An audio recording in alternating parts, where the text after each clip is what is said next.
สุวรรณน้องเนาะเป็นนักร้องผู้เข้าประกวดผู้ที่หนึ่งของเซิร์นภาพส่งฟังได้เนาะสบายดีคณะกรรมการผู้ทรงผู้เสียทุกทางน้องเองมีชื่อว่านั่งตุ๋ยสุพรรณทองอยู่บ้านเชียงข้อ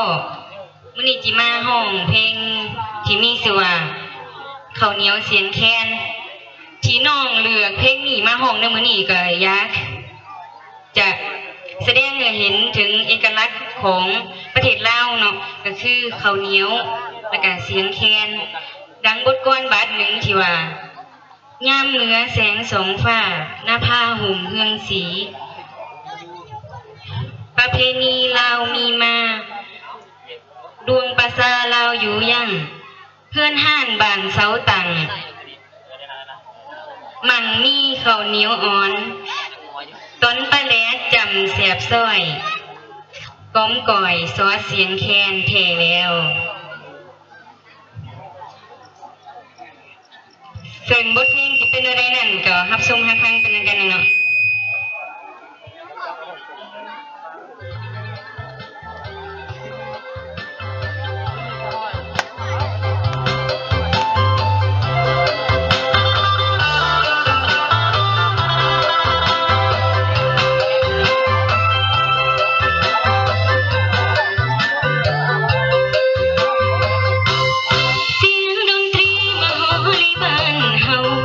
ของเดิมเก่าแต่โบราณนา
สัมภาษณ์ซ้ำเนาะขอสัมภาษณ์ไปดูมาอีกเดียวเจ้าเนาะก็ขอบใจเด้อทั้งท่านวงไซนาสินดอนเจ้าเมืองเชียงโคเนาะเพื่อนการได้สละเวลามีคุณค่าเขามาร่วมเพื่อเป็นสิริมงคลเป็นเกียรติในงานประกวดนางสาวประดับเผาและก็ด้วยนักร้องเสียงดีของเมืองเชียงโคของเราในครั้งนี้เนาะเจ้าถึงว่าแต่เวลาของเรากับเป็นพาไปแล้วเนาะสำหรับนางสาวนักร้องเฮาผู้เข้าประกวดหมายเลขที่1นางตุ้ยสุพรรณทองผู้ที่2นางกระซังกระซ่งเนาะขอโทษพบกับนักร้องผู้เข้าประกวดผู้ที่2เนาะตอนนี้คะแนนของนางสาวกันมาอยู่กับมือของข้าพเจ้าแล้วนะตอนนี้ท่านผู้ชมรุ่นๆกันเนาะเชิญหับชมหับฟังได้นะตอนนี้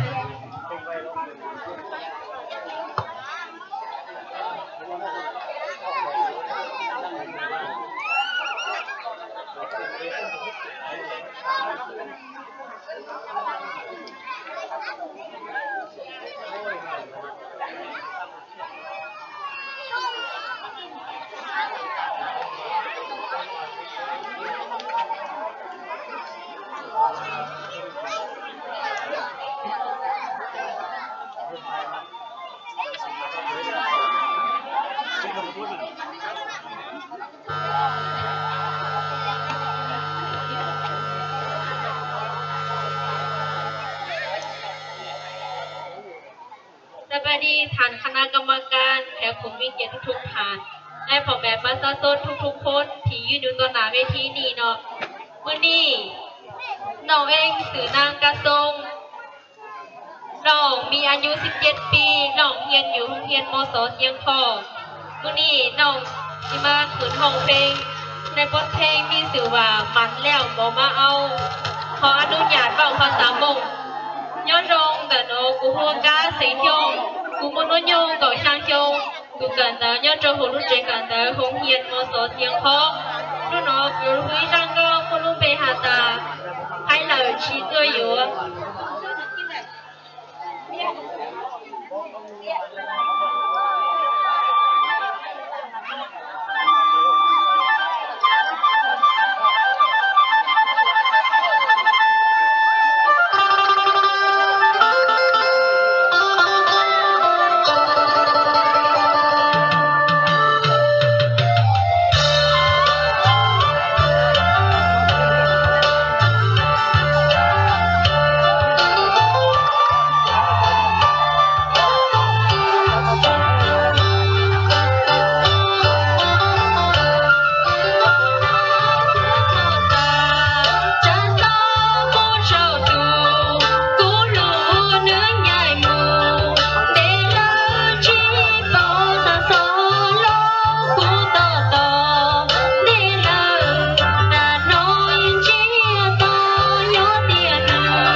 โอกาสอีกครั้งหนึ่งเนาะไอ้เพลงวันนี้ให้2 ครั้งครั้งที่1ผ่านไปแล้วเนาะสำหรับครั้งนี้เป็นครั้งที่2เนาะคณะกรรมการขอโทษหลายๆถ้าว่าพลาดครั้งนี้ช่วยไปเลยเนาะเสร็จ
มาดีด้วยไม่เจอมานี่ ตื่นเต้น ตื่นเต้นบอกแต่ว่าไอ้เพลงวันนี้ให้สำคัญเลยเนาะน้องคิดของน้องเอาบานในตอนนี้เวลานี้น้องคิดว่าอะไรตอนนี้เวลานี้ หลายคนเห็นตื่นเต้น ฮะ หลายคนตื่นเต้น หลายคนตื่นเต้นเนาะอันนี้ก็ช่วยคณะกรรมการเราเนาะช่วยๆกัน เพราะว่าน้องเราตื่นเต้นหลายว่าฉันว่าจะได้คณะกรรมการให้อีกจะหนึ่งโบอันนี้ไอเพลงมันนี้พอแล้ว2 เดือนแล้วเนาะอันนี้ขึ้นกรรมการแล้วก็พร้อมด้วยทุกท่านเนาะให้โอกาสน้องโบอีกจะหนึ่งโบให้โบเสียงส่วนหลายก็ต้องให้น้องเนาะเปลี่ยนเพลงบอกได้เปลี่ยนได้เนาะสนุกไปเปลี่ยนเพลงก็ได้เนาะให้โอกาสอีกบอเป็นไอเพลงวันนี้เด้อวันนี้เด้อใช่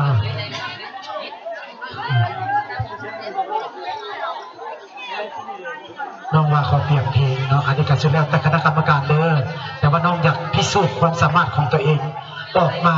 เมื่อนี้ให้ได้ว่าเสียสารเรื่องคะแนนเรื่องการตัดสินมันขึ้นกับคณะกรรมการเนาะแต่คือกฎระเบียบของเขาก็เป็น2 ทางเนาะ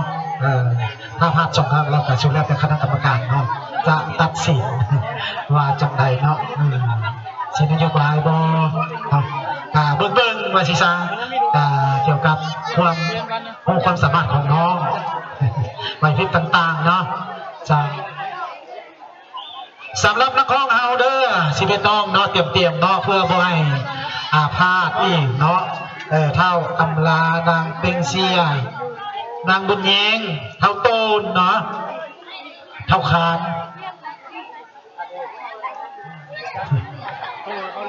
จ้าแล้วก็สำหรับผลการประกวดของนักสาวพวกเราตอนนี้ออกมาแล้วเรียบร้อยพี่น้องอยู่ในกำมือของไอ้พวกนี้แล้วตอนนี้ที่แม่ผู้ใดกันรุ่นกันไปเบิ่งเนาะโหวตเอายังสืบต่ออยู่บ่ยังเนาะเอาโหวตเข้ามาได้เด้อพี่น้องที่ว่าเบิ่งการถ่ายสดอยู่ทางต่างประเทศเนาะอยู่ทั่วประเทศว่าสิซะยังโหวตเข้ามาได้เนาะยังให้อยู่ตอนนี้อีกประมาณจัก20 นาทีเนาะจะปิดโหวตเนาะแต่มีหลายๆท่านเนาะที่ว่าให้คำคิดคำเห็นแต่ละน้องแต่ละชนเผ่าของเมืองเชียงของเขาก็ขอบใจเนาะที่ว่าติดตามเบิ่งติดตามชมการถ่ายสดแต่ต้นจนถึงปัจจุบันแต่มื้อที่1เราจะวัดมื้อสุดท้ายมื้อนี้พ่อแม่พี่น้องเขาก็ได้เบิ่งความรู้ความสามารถความเป็นวัฒนธรรมของน้องๆนักเรียนนักศึกษาของเมืองเชียงของพวกเราได้เบิ่งกันแบบสดๆเลยมาชิงสันเนาะ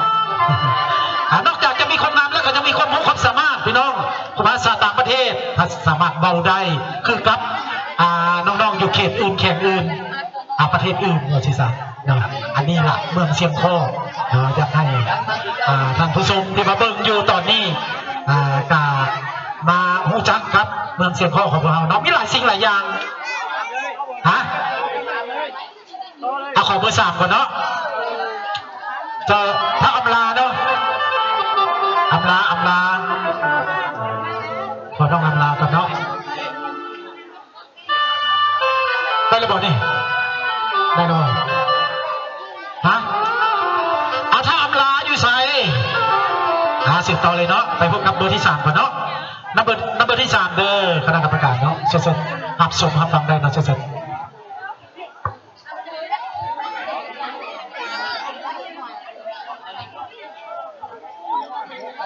สวัสดีทางคณะกรรมการทุกท่านและก็ผู้โดยการนำทุกท่านเนาะข้าพเจ้าคือท้าวอำลาบุญพมีเนาะสังกัดอยู่ห้องการศึกษาที่การกีฬาเมืองเนาะห้องการศึกษาส่งเข้าประกวดเนาะข้าพเจ้าจะมาห้องเพลงในมื้อนี้คือมือแรงเนาะซึ่งจะเป็นได้นั่นเนาะขอเชิญติดตามรับฟังและรับชมขอเชิญ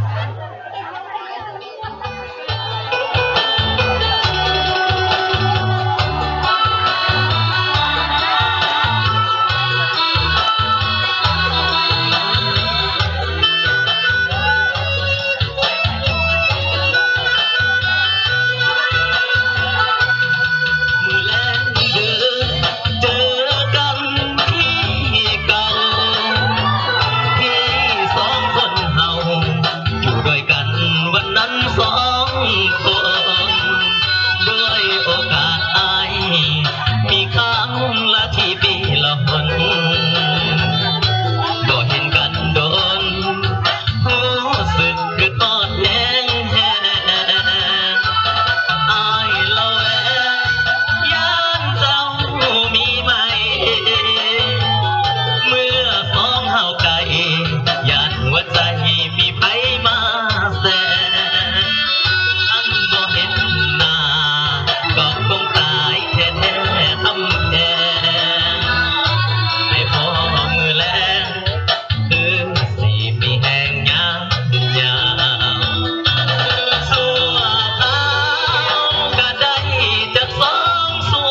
มือเลนอยู่ใส่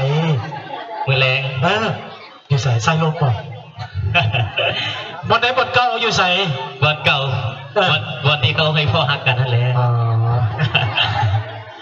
เป็นจะได้สำหรับพ่อที่สองความรู้สึก โอ้ตื่นเต้นหลายเนาะเสียงอาจจะบ่มาเต็มห้อยแต่ว่าก็มั่นใจเสียงของตัวเองเนาะ ยังมาบุคคลบ่นี่ ยัง ตอนนี้ยังมาบุคคลเธอ ยังตื่นเต้นหลาย เอาจากเปอร์เซ็นต์เอา 70-30 70-30เป็นร้อยนะครับขอเสียงตบมือให้เด้อ เข้าใจ ขอบใจเด้อเนาะกับน้ำเสียงที่เป็นเอกลักษณ์ของนักร้องเฮาสื่อสารเนาะพบกับผู้เข้าประกวดหมายเลขที่4นางแปงเซียเนาะปังเซียเนาะจะสุด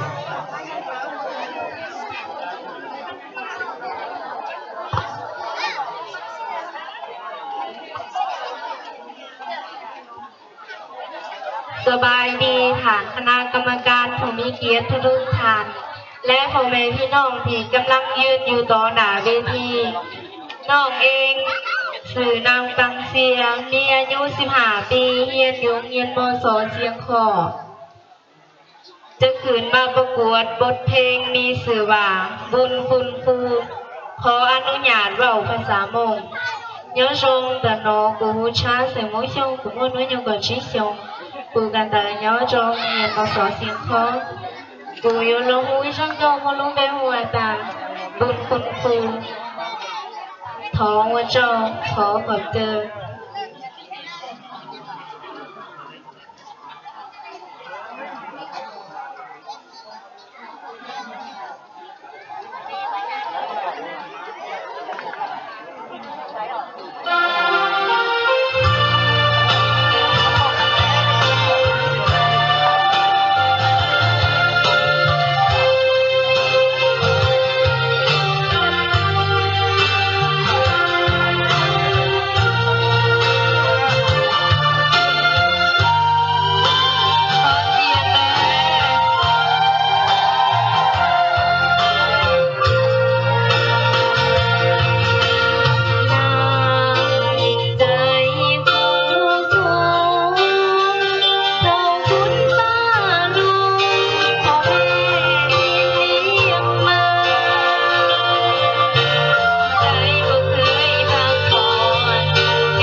ขอเสียงตบมือให้ได้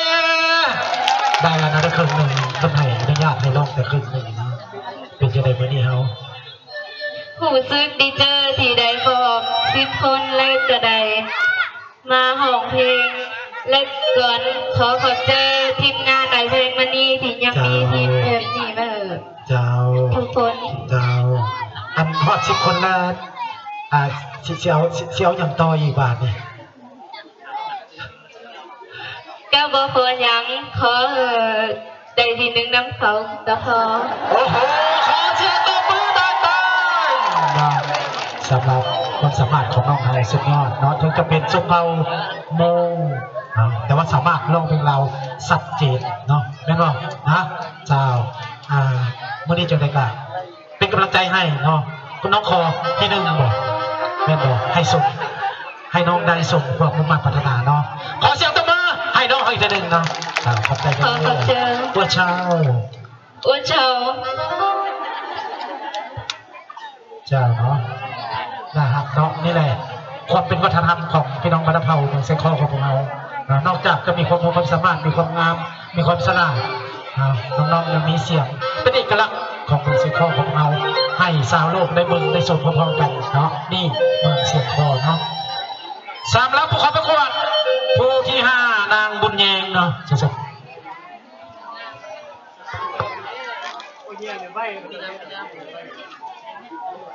สบายดีคณะกรรมการทุกท่านและผู้ชมที่มีเกียรติน้องเองสินางมุนแยงสุริหังอายุ 14 ปีมาจากโรงเรียนมศเสียงโอจะมาพร้อมเนื้อบทเพลง เจ้าประวังซ้ำเหนือจะเป็นนาเดินนันเซินฮับส้มและฮับฟังได้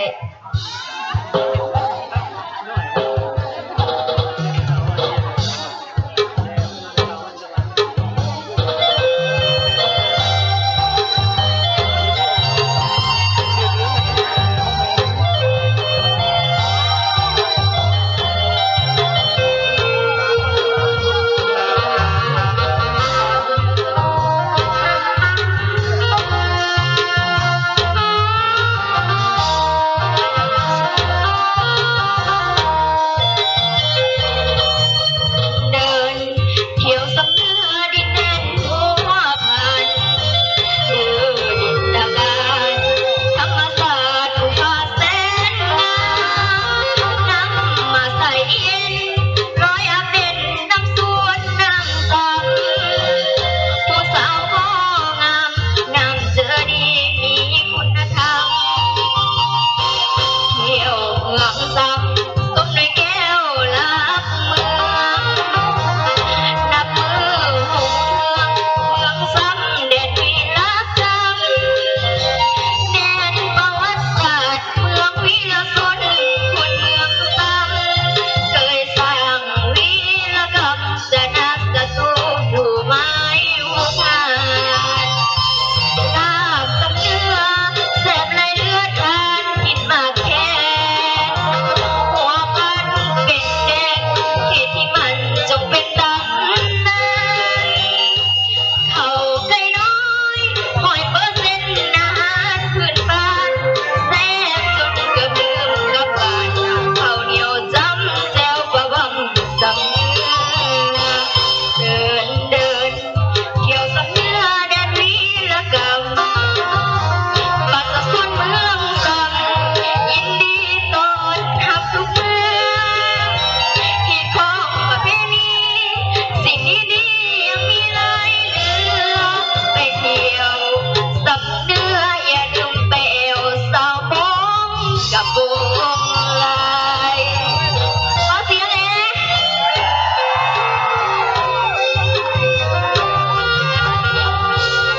ขอขอบใจ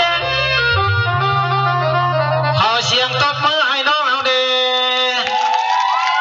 เป็นจะได้หอบนี่เฮามั่นใจอยู่ว่าตอนนี้หอบ มัน นี่ เจอ เอาเชียวทีเลยที่หนึ่งเขาเอาแล้วบ่ต้องหวังเป็นเสียเพิ่นเอาแล้วที่หนึ่งน้องเชียวทีได้บ่นี่ ทีหนึง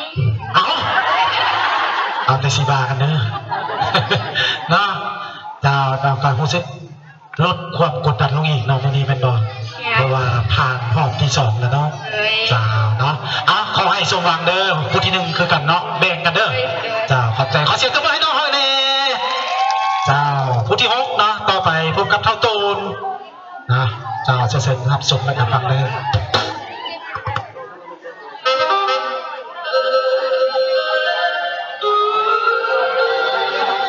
ายดีคณะกรรมการและทานแขกผู้เกียรติทุกท่าน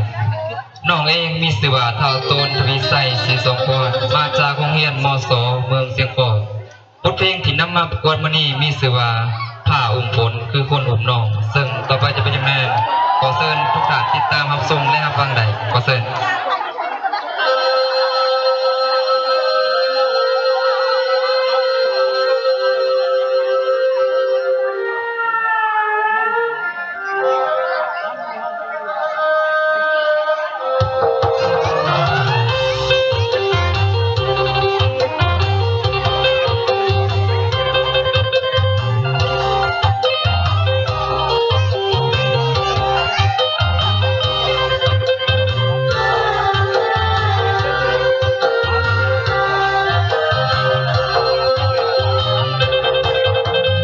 จังว่าฟ้าเอ้ยฟ้า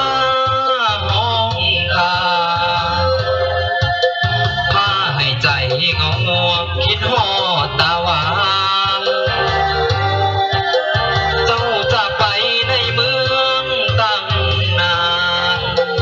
ป้าอ้ายทาอยู่บ้านนั่งกินน้ำตาเจ้าคงลืมแล้วน้อคำเว้า ลืมกาดนต้นเก่าบนเฮาสัญญาเห็นฟ้ายิกคิ้วไอายแห้งเป็นห่วงหน้ามนต์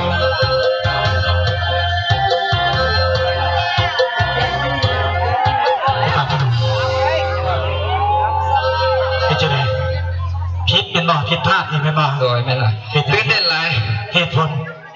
ตื่นเต้นละ ยังตื่นเต้นอยู่บ่ โดยแม่ เสียวอีกอยู่บ่นี่ โดยขอโอกาสดีบ่ ขอโอกาสอีกที ข ห อ นึง นัก เนาะ เพิ่นโดขอคณะกรรมการเพิ่นให้บ่ เป็นจังไดคณะกรรมการเนาะที่ให้โอกาสอยู่บ่ เอาตอนนี้บ่หรือว่าสิพักก่อน เริ่มเลย เริ่ม เอาตอนนี้ เลย เลย ให้โอกาสอีกครั้งหนึงเนาะจ้ะ ผิดพลาดประการใดก็ขอโทษขออภัยเด้อ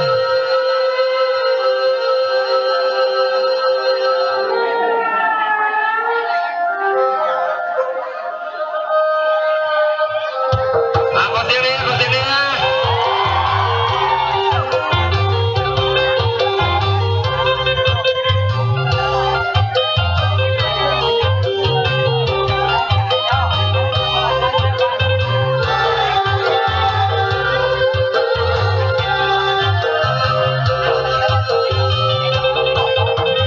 จังว่าฟ้าเอ้ยฟ้าห้องคาพาให้ใจเงาง่วงคิดฮอดตาหวานเจ้าจากไปในเมืองตั้งนานป้าอ้ายทาอยู่บ้านนั่งกินน้ำตา เจ้าคงลืมแล้วน้อคำเว้า ลืมกาดนต้นเก่าบนเฮาสัญญา ว่าจะคืนมาบ้านซอยอ้ายดำนาล้อจนเขาถือผ้ายังบ่ได้ข่าวเห็นฟ้าอุ้มฝน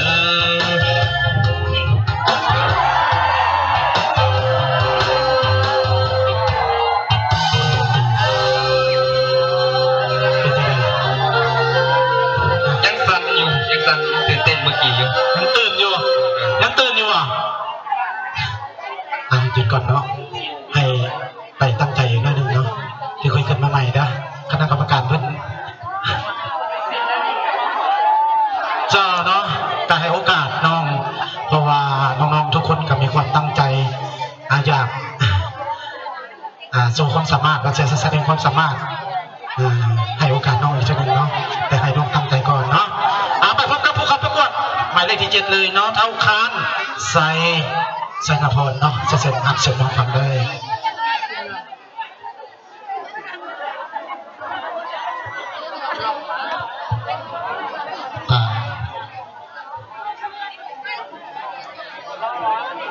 สบายดีคณะกรรมการผู้มีเกียรติทุกท่านเนาะก็สบายดีพี่ๆน้องๆที่มาหับชมในมือนี้ น้องเองก็สื่อทอคานไซนาพรเนาะมาจากบ้านกกไซเนาะก็ไม่นี่ก็ภาคภูมิใจที่สุดที่ได้มาจุดทำอิฐแล้วก็มาจุดที่สองเนาะแล้วก็เขาเข้าใจทางคณะกรรมการที่ให้โอกาสน้องเนาะได้มายืนจุดนี้เนาะแล้วก็เขาเดินก็ขออนุญาตเนาะก็เป็นภาษากะมุเนาะวันนี้เนาะสมัยเลยยงมาแต่แฮมคณะกรรมการรู้จุดุมกลตัวเองกับสื่อคานไซนาพรยัดกลุ่มกกไซแล้วก็ครอนทุกๆยุมกลเขาหักส้มหักเสียแล้วก็เลือกยิ่งที่สุดคือสกีคือที่ยอพบมูมัดยงมาแต่แฮมกรุงอีก็ต่อไปก็ขออนุญาตประกาศชื่อเพลงเนาะชื่อเพลงนี้คือว่าคอยน้องคืนอุดมใส่เนาะเป็นยังไงก็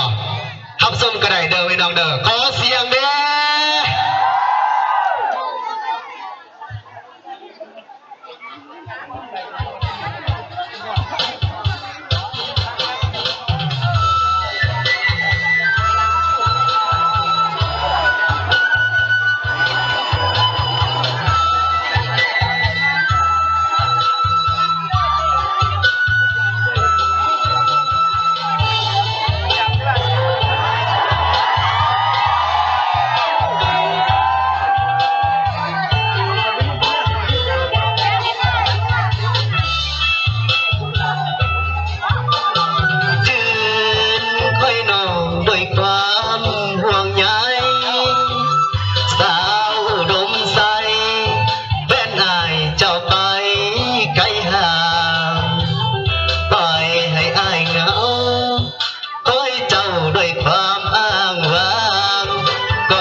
ประมูลจึกมินีก็เป็นภาคภูมิใจที่สุดเนาะที่ได้มาถึงจุดนี้เนาะต่อไปก็นอกก็ความสามารถกว่าสิบเก่งหลายเนาะก็กระโดดดำพีทางนอกบ้านเฮาเนาะแล้วก็ผักส้มผักเสียแล้วก็พาถึงทางผู้ชมเนาะที่ส้มที่เสียอยู่ทางบ้านเฮาแล้วก็อย่าลืมเด้อกดไลค์ให้เด้อแล้วก็เป็นแรงบันดาลใจเนาะแล้วก็จ้ากายอย่างนี้กายอย่างขอแล้วบ่วัฒนธรรมก็ขอพาเป็นผู้ใดเนาะยังเป็นเอากระมุเนาะแล้วก็ทำนี่สิขอมอบให้พอกระมุน้อยหนึ่งเนาะสิขอห้องเพลงกระมุน้อยหนึ่งแล้วก็เหตุผลอย่างเนาะที่ตนเองเป็นกระมุจึงบ่เอาเพลงลาวเนาะแล้วก็เพลงลาวเนาะเจ้าเหตุผลเอาย้อนว่า เขาก็เป็นกระมุกคนหนึ่งเนาะแต่ว่า แม่น มาก็มาเย็นเพลงกระมุเนาะ เจ้า ก็พ่อก็เป็นลาวแล้วแม่ก็เป็นกระมุเนาะก็คือว่ามาก็เว้าเนาะมาเยอะก็เว้าเป็นภาษากระมุได้ก็เว้าเป็นภาษาลาวเนาะ แต่ลาวหั่นแหละสรุปแล้วก็ได้เนาะ แล้ว สิเว้ายากหลายลาวหั่นแหละเอาสิเว้าหยังบัดนี้สิร้องหยังสิร้องขโมยน้อยหนึงบ่ ได้หนึ่งไอ้ครับเนาะเพื่อเป็นการตอบแทน เอาเชิญเลยเชิญเลยเชิญ หลังแหมจากโยแหมลงหันรอสัญญาเมืองกาสีปาโตแหมบางกนกราแหมนางลงเพื่อนยัดปรีผักโตกะหมูลำปอจุกโตแหมนางสอกลตึกอาเรือมังอันแหมนางลงใต้ยอดเจิมใต้ยัดกุ้งเดอำกุญแหมนางยัดร้องมุนใต้อำดอมอำรอนจูเบือนแหมนางยัดปรีผักโตกะหมูลำปอจุกโตแหมนางอันแหมบาลงแหมนางอันแหมนางลงใต้เจิมยอเข้าใจเนาะ มันบ่น้อยได้นี่หลายเติบได้นี่เจ้ามาขอให้ไปทำเด้อสั่นสิน้อยจังได๋เป็น10กิโลขอเสียงตบมือให้น้องเด้อที่เป็นคนสามารถขอบใจด้วย มันยืนถึงว่าสิเป็นขโมยเราก็ร้องสามารถร้องเพลงลาวได้เนาะเพราะว่าเฮากับคนลาวเนาะบ่ว่าจะเป็นชนเผ่าใดมีน้ำใจความรักความสามัคคีระหว่างบรรดาเผ่าเนาะพบกับนักร้องผู้เข้าประกวดหมายเลขที่8เท่าเกือมทองเนาะเซิร์นหับส่งเอาคำประเทศ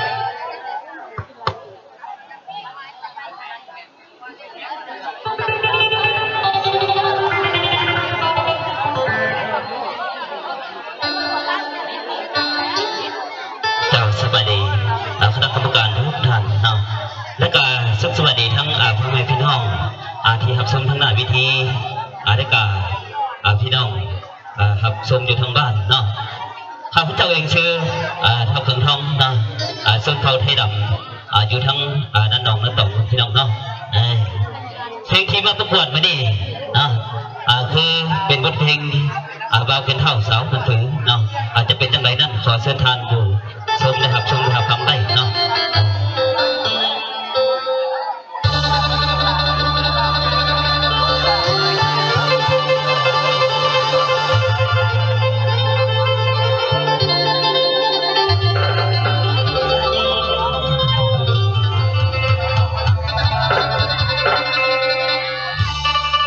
สายน้ำเหือกมันไหลกัน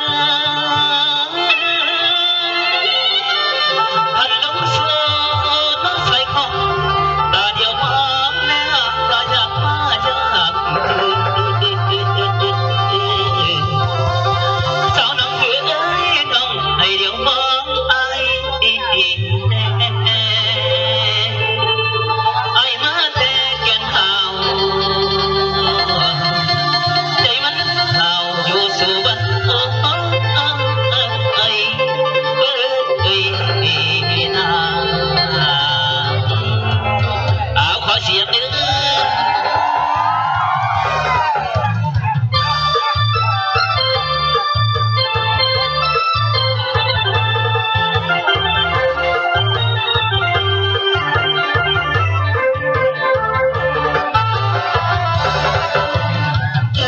่องไรจัง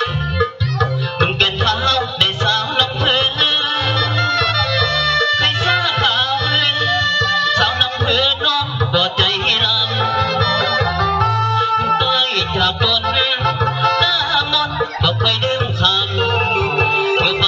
หาทุกเศร้าคำน้องบ่ดื่มคำอ้ายได้คนดีไอ้ดีมานั่งเอาหอยตั้งใจให้ลอยบนสายนาทีเป็นนานไรแต่เพียงทิพทีบนสายนาทีก็เต็มด้วยตาน้องดูผ่าไม่คายผ่านสู่เอ้ยสู่ตังบ่มันมือไอ้คงหาหวังแต่ล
ปิดแบบนี้ คือเอาอยู่เยอะเยอะเยอะคือบ่ให้ผู้อื่นมวนนำเนี่ยเป็นจะได้เอาห้องนี่ เอาก็ลุ่มลงลุ่ม อะไรก็ ในห้องแล้วก็ลุ่มได้แล้ว ลงเลยมั่นใจจะเปอร์เซ็นต์มั้ยเอาบาทนี้ออกนี่ เอาเนาะเอาประมาณ80%สำหรับตัวเองเนาะ ที่ถ่ายสดถ่ายทอดออกมาประมาณ80%สำหรับความรู้ใจของเนาะ 80 เนาะ เอาขอเสียงตบมือให้ทั้งดักห้องบ้านตะตองเอาแม่ตองเอา ขอบใจด้วยเนาะ พบกับนักร้องผู้ขับประกวดหมายเลขที่9นางจันทร์ใสสุด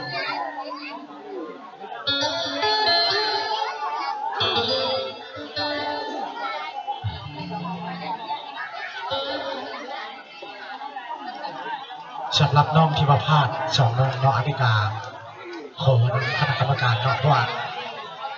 จังใดก็ต้อง น้องก็ใช้ความพยายามเนาะน้องก็น้ำตาหลั่งอยู่ตอนนี้เนาะคิดว่าให้โอกาสน้องทั้งสองอีกครั้งหนึ่งเนาะ เพราะว่าอยากให้ข้าเจ้ามีความเพิ่มเติมขึ้นอีกเนาะที่ว่าข้อผิดพลาดของข้าเจ้าย้อนอย่างเหตุผลนะเจ้าพบกับพอมตอนนี้เนาะเซนเดอร์จัดชัยเนาะเซน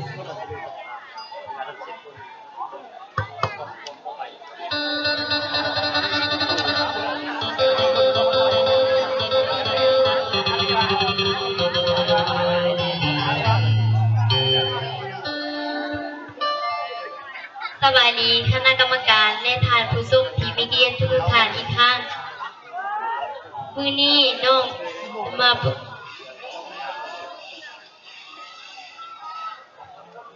ที่กำลังรับชมยืนเนื้อหน้าเวทีแห่งนี้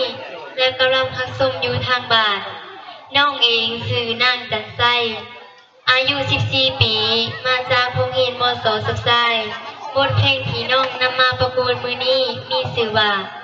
รออายทีเมืองเหนือซึ่งบทเพลงจะเป็นแนวเรือนั่นขอเชิญทุกท่านรับชมและรับฟังไลฟ์ ๆ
สึกว่ามวนบ่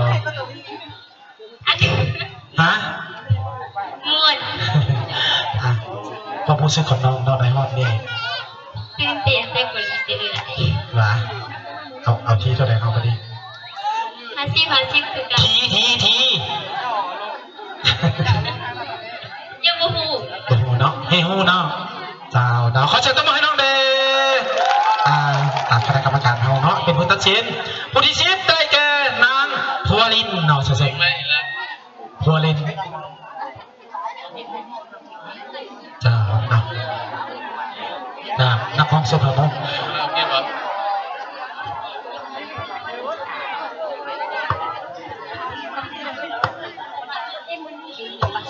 เจ้าเนาะกาขออีกชุดหนึ่งเนาะสำหรับน้องเฮาที่พลาดสองน้องเนาะกาเปิดโอกาสให้ข้าเจ้าซะเนาะขอน้องเพราะว่าข้าเจ้าก็มีความตั้งใจที่สุดเลยเนาะให้โอกาสอีกครั้งหนึ่งเด้อขอเนาะขออีกครั้งหนึ่งเดี๋ยวคณะกรรมการเนาะใจดีเนาะ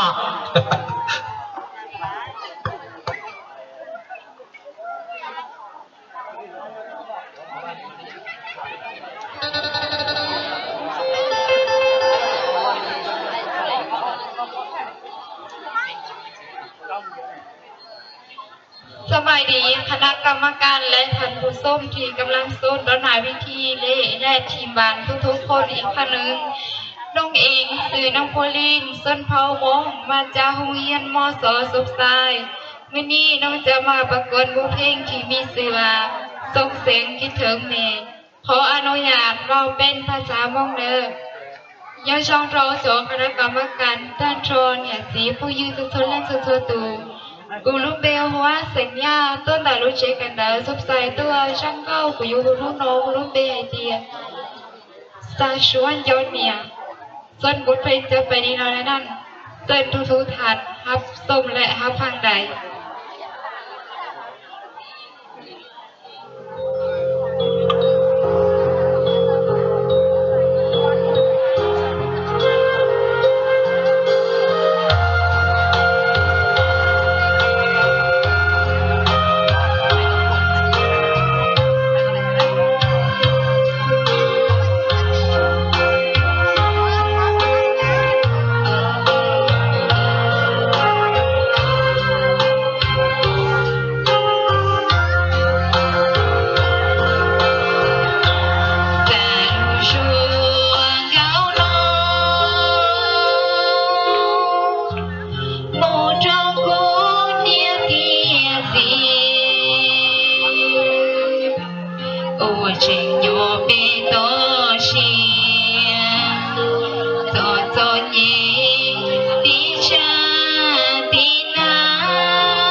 เจ้า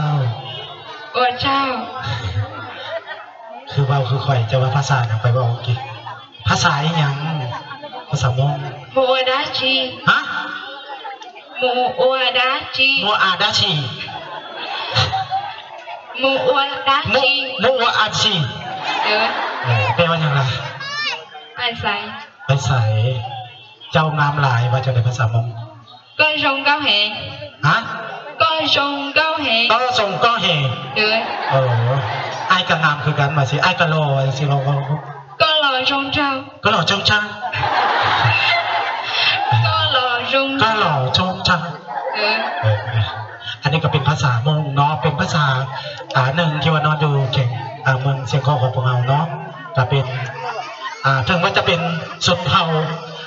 มงชนเผ่ากระมุชนเผ่าอย่างกระยาเนาะ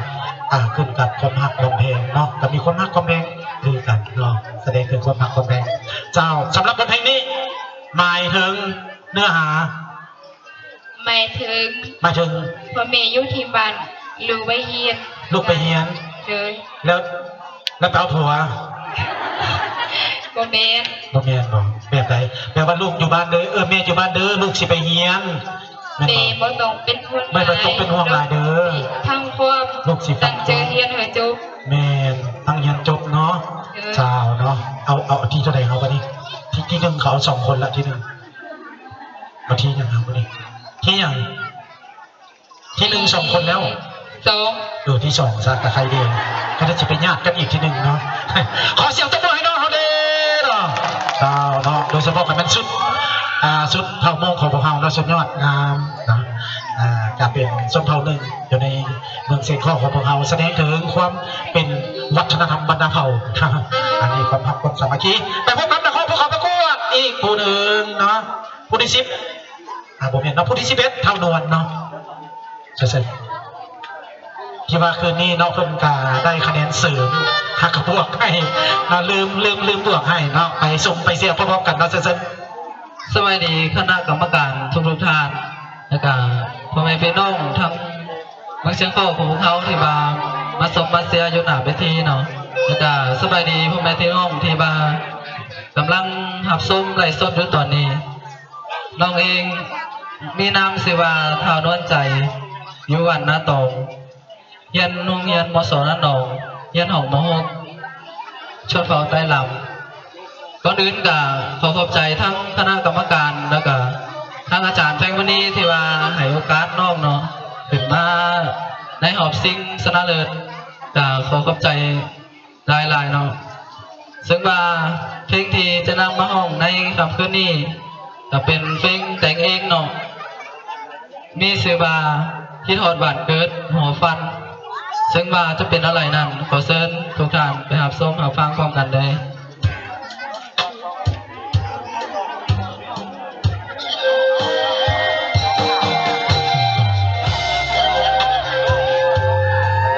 ขอเสียงเด้อ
ที่เฮานั้นเก็บฝากหา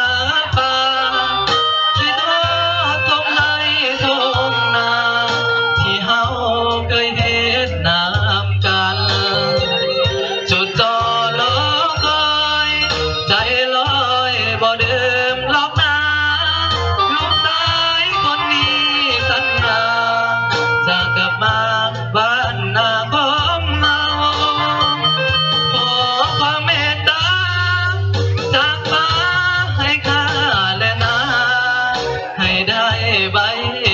ริญญา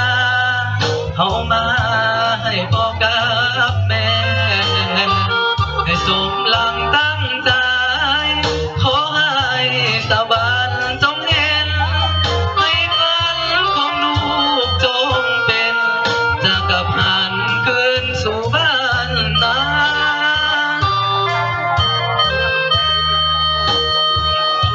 คิดฮอดบ่หายจำจากายแต่ใจยังจำคิดฮอดยามฟ้ามืดคำท้องฟ้ามีสีสดใสบ่นานเกินรอลูกสายคนนี้สิไปขอให้พ่อแม่ภูมิใจใบประกาศใบปาดินงา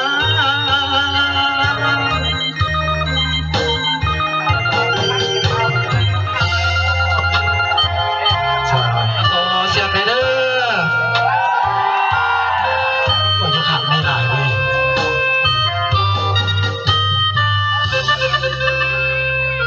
ขอขอบใจเนาะสำหรับเสียงเสียเนาะขอบใจ สำหรับเพลงนี้แต่งเอง เลยแม่ดาว ร้องเอง เลยแม่ดาว โอ้เลยคิดว่าจะได้น้องไม่ได้เอา ก็รู้สึกดีใจหลายเนาะที่ว่าได้มายืนอยู่หอบสิ่งสนาเลิศเนาะก่อนอื่นก็ขอขอบใจทั้งอาจารย์ดนตรีเนาะที่ว่าเพิ่นอุตสาห์เฮ็ดดนตรีให้เพลงนี้เนาะก็ขอขอบใจหลายๆแล้วก็ขอขอบใจพ่อแม่พี่น้องที่มาส่งมาเสียอยู่ทางหน้าเวทีเนาะแล้วก็ขอขอบใจคณะกรรมการและทีมงานของอาจารย์แบงค์มณีเนาะขอขอบใจหลายๆ ใครเดนนึกว่าสิลืมสนุก เอาเข้าใจต้องเขาเสียต้องให้น้องอีกทีหนึ่งเนาะเจ้าที่เป็นมีความสามารถมีพรสวรรค์แต่งเพลงได้วาสีสานเนาะ เจ้าอันนี้ก็ขึ้นกับคณะกรรมการเนาะตอนนี้ไปพบกับนักร้องผู้ที่มาพาดผู้ที่หนึ่งได้แก่นางกะส้มซื่อๆ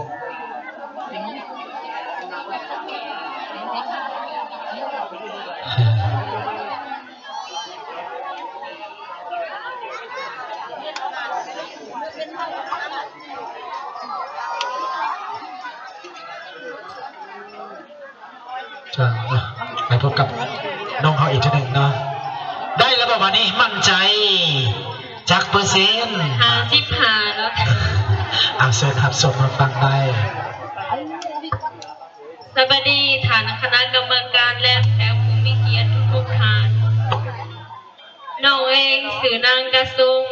น้องมีอายุ17 ปีเรียนอยู่โรงเรียนมศเสียงขอคืนนี้น้องสิมาร้องเพลงในบทเพลงมีชื่อว่าหากบ่ได้หมอเป็นหยังขออนุญาตร้องภาษามงnhớ rong đời nó cũng hoa cá sinh chung cũng muốn nói nhau còn nhau dùng tôi cần đời nhớ trong hồ lúc trẻ cần đời không hiền một sọ xiang khó một nó vì nó huy răng cao một luôn bề hạt ta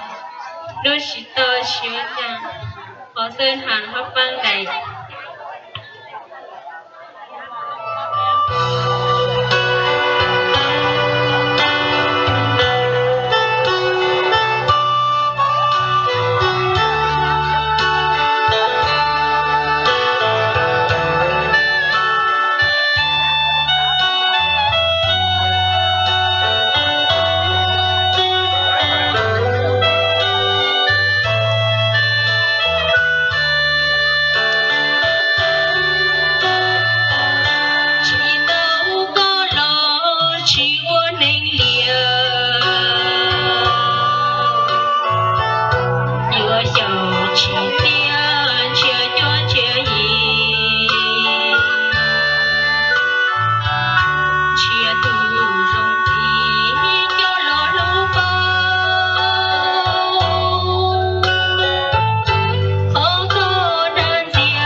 ความน่าฮักเนาะกับน้ำเสียงที่ว่าเป็นเอกลักษณ์ของน้องเนาะก็คือสุภาพมงผู้ชาย วัดเจ้า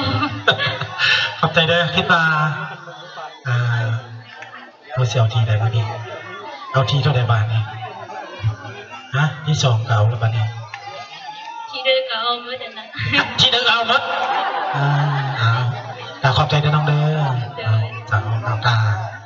ขอบใจหลายๆเนาะแล้วทางคณะกรรมการเอาตอนนี้ยังอีกน้องหนึ่งเนาะผู้ที่มาพลาดขอเชิญน้องตนเนาะจะส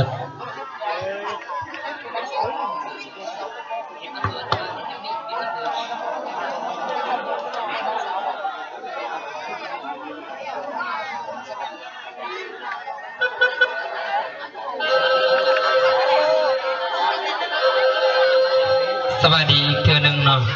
น้องเองมีชื่อว่าท้าวโตนทวีไสมาจากโรงเรียนมสเมืองเชียงคานมากับบทเพลงที่มีชื่อว่า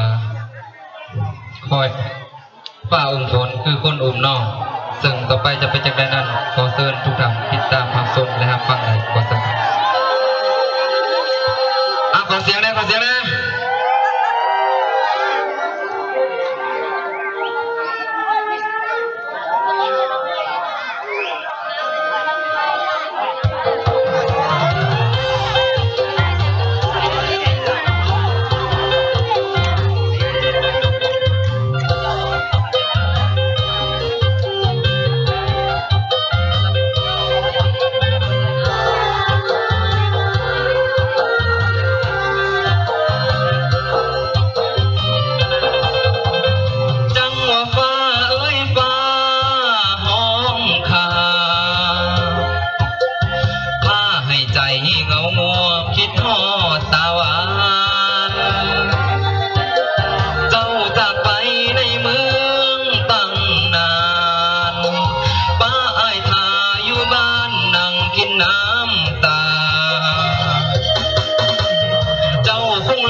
กุหลาบผมก็ดีใจอยู่ขอเสียงตบมือดังๆเด้อดีใจนะ ขอบใจเนาะ เป็นจะได้คำนบิดมือพลาด โดยขอโทษขออภัยเนาะกับขอนำคณะกรรมการเด้ขอเด้อว่าสิขอโทษทางคณะกรรมการเนาะที่ผิดพลาดเธอทำเอ็ดเนาะขอโอกาสอีกเจ้าซึ่งจะเป็นจังไรนั่นก็พิจารณาไม่เนาะได้อยู่ดอกเนาะขอเสียงตบมือน้องเด้อขอบใจเด้อเจ้าโชคดีขอเสียงตบมือดังๆเนาะให้เป็นเกียรติแก่นักของเราทั้งชีวิตน้องเนาะที่ว่าได้ผ่านการคัดเลือกจากคณะกรรมการทั้งสองเมื่อจนมาฮอดมื้อนี้วันที่3เป็นรอบ10ชนะเลิศเนาะตอนนี้อันแรกวันนี้จะขอประกาศผลเลยเนาะผู้ที่ว่าได้รับตำแหน่ง เป็นตัวแทนตัวแบบของนักร้องเมืองเชียงของพวกเราที่1ที่2แล้วก็ที่3หลังจากนั้นก็จะเป็นรางวัลชมเชยเนาะเจ้า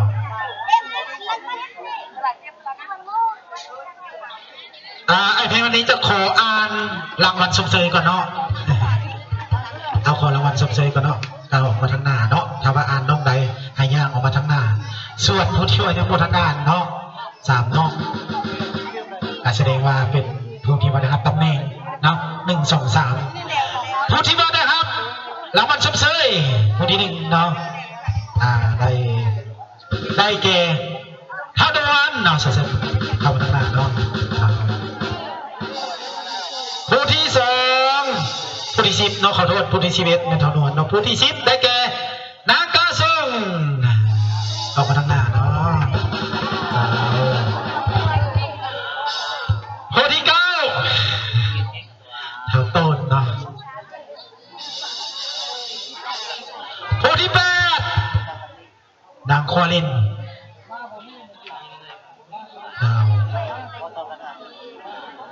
ผู้ที่7ได้แก่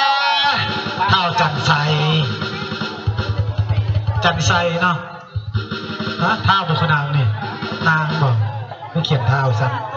ำผู้ที่6ได้แก่รางวัลชมเชยผู้ที่6ได้แก่เท่าเกลือทองเสร็จเนาะผู้ที่นะครับรางวัลชมเชยผู้ที่5ได้แก่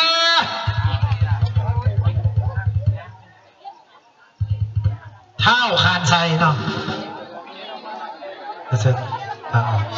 ผู้ที่นะครับรางวัลชมเชยผู้ที่4ได้แก่ดันไม่อย่างนั้นเป็นอย่างคือนกคือไวอยู่ผู้ที่4ได้แก่นางบังเซียยังเหลือ3น้องบาทนี่ตอนนี้รางวัลชมเชยเนาะมอบเลยเนาะจังเอาเชิญขึ้นมอบรางวัลเลยเนาะเนาะเพื่อเป็นการเสียเวลาเนาะเชิญทั้งของการแถลงข่าวเนาะเป็นผู้มอบให้รางวัลชมเชยเฮาเชิญ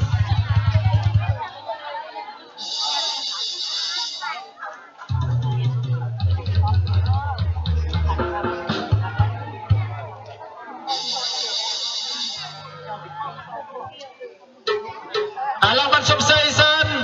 ห้องหัวหน้าห้องการพวทเมืองเชียงข้อเป็นผู้มอบนะเชิญ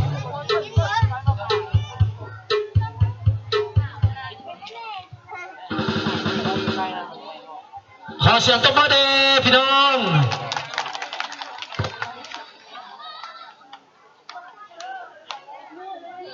ดูว่าเป็นบทเทียนเนาะจ้าขอเสียงตบมือเด้เป็นระยะนะเพื่อเป็นกำลังใจให้น้องๆเฮาที่ว่าได้สู้จะได้กระสู้ต่อไปเนาะน้องๆเฮาที่ว่ามาหักก็เป็นกำลังแห่งใจให้น้องๆเฮาทุกๆน้อง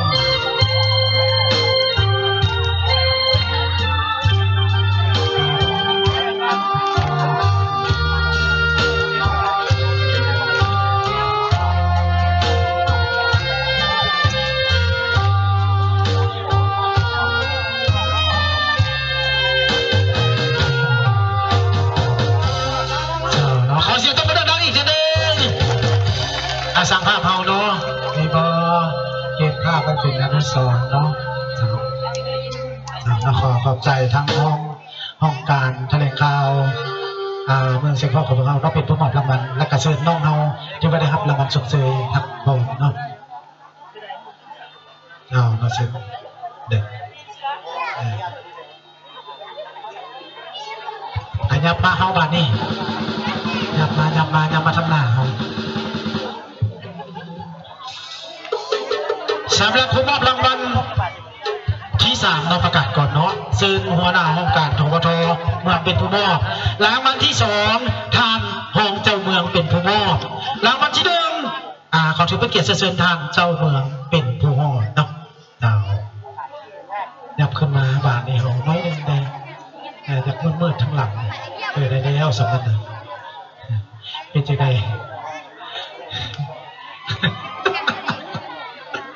เอาตอนนี้เลยบ่เอาตอนนี้เลยบ่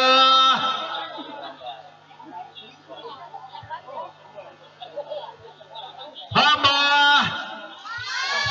พร้อมแล้วขอเสียงตบมือดังๆ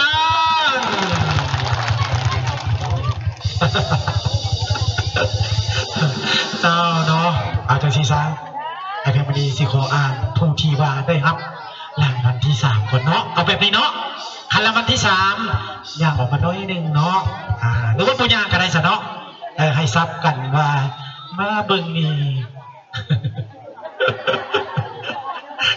พอต่อพี่น้องพอต่อสำหรับผู้ที่ได้รับรางวัลที่3ได้แก่ให้เด้โอ้ยทีเนาะคีย์บอร์ดก็ได้รางวัลที่3ได้แก่เท้าออมลา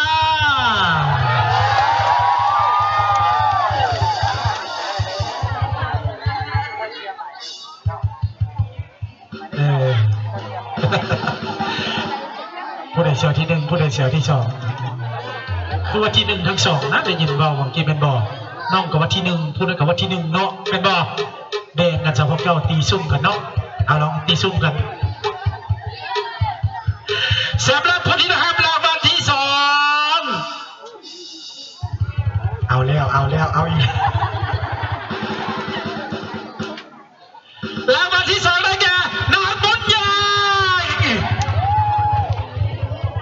สำหรับรางวัลที่1บ่ต้องอ่านแล้วเนาะบ่ต้องอ่านก็ได้แล้วเนาะเป็นบ่ได้บ่อ่านก็ได้บ่รางวัลที่1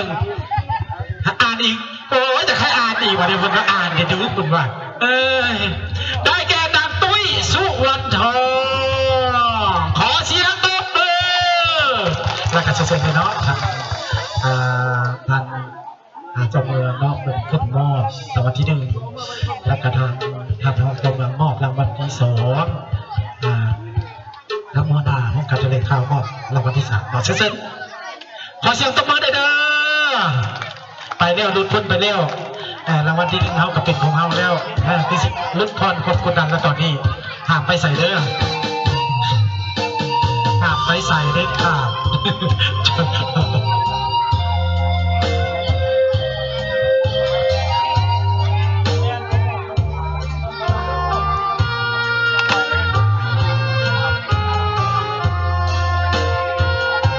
แล้วก็พร้อมด้วยVK นะมอบตึ้งให้นะสมุดบึกสมุดให้คนละ1หัวเราสำหรับที่1ที่2ที่3เนาะบริษัท VK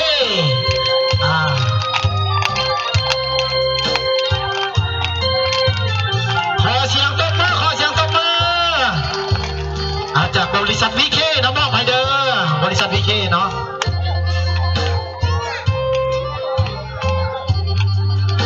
ต่อไปขอเชิญทางท่านน้องเจ้าเมืองเนาะขึ้นมอบรางวัลที่2นะครับรับพร้อมครับ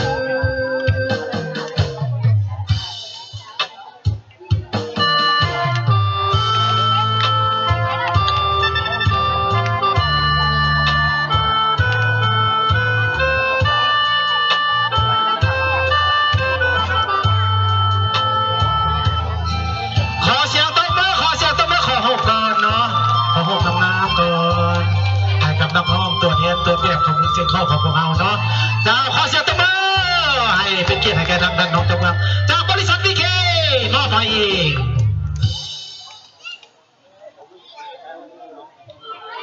ยังอีกเนาะแล้วก็ขอถือเป็นเกียรติเชิญทางท่านเจ้าเมืองเนาะขึ้นมอบรางวัลที่1นะเชิญบริษัท VK เขาใจง่ายใจดีเนาะเราขอเสียงตบมือเด้กับรางวัลที่1นะน้องๆตัวเองของคอนเสิร์ตของเราสุดยอดเนาะเรื่องเสียงและตาก็เป็นเอกลักษณ์เนาะ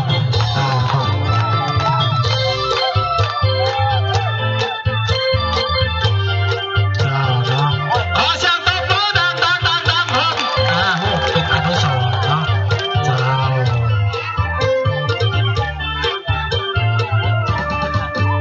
น้องขอเสียงตบมืออีกทีนึงบริษัท VK มอบให้รางวัลที่1เนาะแล้วก็อีกคันหมนะจากบริษัท VK มอบให้เลยนะเพราะว่าตัวมีบนเมีย วันที่หนึ่งเนาะเอากลับมาเลยเนาะ